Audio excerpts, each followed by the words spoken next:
Hello, my name is Wes Stafford. I'm with Michael Baker International. I'm here to talk to you today about our project, the Cuyahoga Transportation Land Use Study. And I just want to take you through that here briefly. We have not really began to work on it. We just were awarded our contract and just signed it recently, and we expect to get underway very soon. But I'll go take you through the scope of work today. Just to give you an overview of the presentation, I'm going to talk to you a little bit about, just give you an introduction of the project, where it's located, our schedule. We'll go over our scope of work a little bit, our public engagement process, and then there's a Q&A at the end. This is our project team. You guys may know a lot of these folks. Every one of us has worked with West Virginia DOT in the past. Myself, a short time in the 80s, where the other three did a full career there, and I'll retire, and we're fortunate enough to have him with Baker now, and we're looking forward to working on your project. Just to give you an overview of the project and its introduction. It's a multifaceted study that will assess, your existing conditions out there and any deficiencies, as well as growth in the area. We'll look at developments and growth and how it will impact the area and the transportation. Some of the things that are going on out there is expansion of Nucor and Alcon facilities. Cloden Interchange is being developed or constructed as we speak right now. Developments are along US 52 in Wayne County are going up as well. So once we collect this data, look at it, we'll be able to determine where deficiencies are and develop alternative solutions and projects for future years.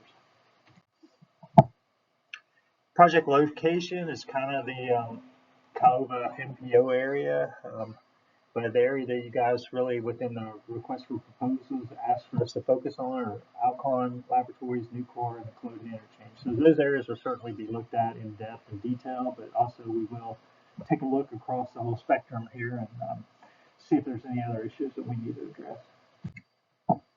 Project schedule, a little less than a year and a half, I think like 14 months or so is what we're showing, starting here in April and finishing up in June of next, the end of June, basically July 1st of next year. That is our plan.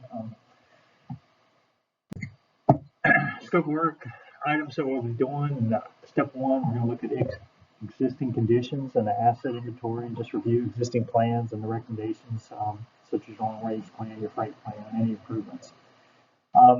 Deficiencies and needs identification, we'll be looking at identifying where the problems are within your transportation system network as well as your transit network, where deficiencies. We'll look at future land use to help feed a travel demand model to show us where some of these problem areas might be.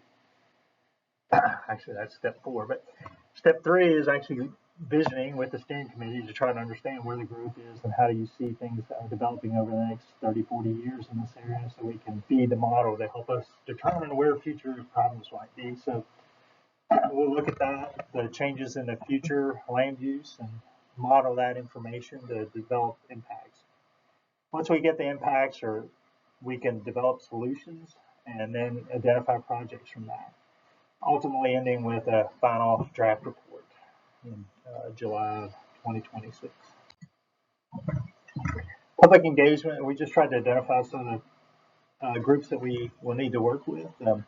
Cabell and Wayne County commissions, the Cabell and Wayne economic development authorities, freight carriers in the area, citizens in the area, municipalities, the Division of Tourism, a lot going on in the Huntington area in that regard, Department of Transportation, what are they up to, and then any other stakeholder groups that might be out there, such as transit and what have you.